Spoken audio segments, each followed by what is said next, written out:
في إطار مهمتها الوطنية تواصل وحدات من قواتنا المسلحة الباسلة تطهير مناطق وأحياء مدينة دارية من المجموعات الإرهابية المسلحة التي عاثت خرابا وفسادا وتدميرا في المدينة. الجيش العربي السوري عثر أيضا على نفق جنوبي دوار شريدي في المدينة يمتد بطول 500 متر، كان الهدف منه تهريب الأسلحة إلى المجموعات الإرهابية ونصب الكمائن، حيث عثر فيه على أدوات للحفر وتمديدات كهربائية ووسائل للتهوية تبقي هؤلاء المرتزقة على قيد الحياة طوال فترة ممكنة.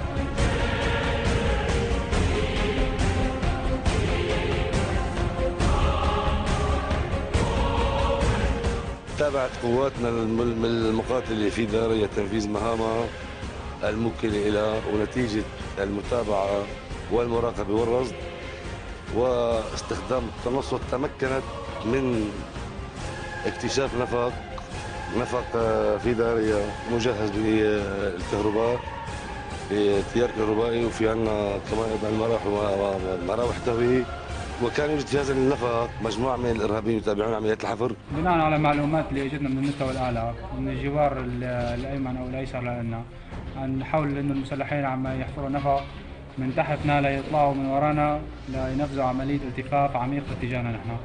فأخذنا المعلومة هاي وبدأنا بحفر مواجه للمسلحين عن طريق العبوات الناسفة، والحمد لله رب العالمين حصلنا على النفق بأسرع وقت ممكن. كان موجود لسه المسلحين عم يحفروا بالنفق ومستمرين باتجاه الأمام، فقمنا على الفور بمطالبتهم تسليم أنفسهم. طبعا هن رفضوا تسليم أنفسهم، تم تفجير النفق من قبلنا نحن والسيطرة عليه بشكل كامل، طبعا بعد تفتيشه بشكل كامل.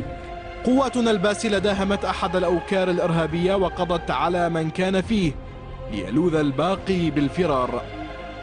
سوريا وبسواعد أبطال الجيش العربي السوري ستخرج من أزمتها منتصرة على عصابات الدم والإجرام.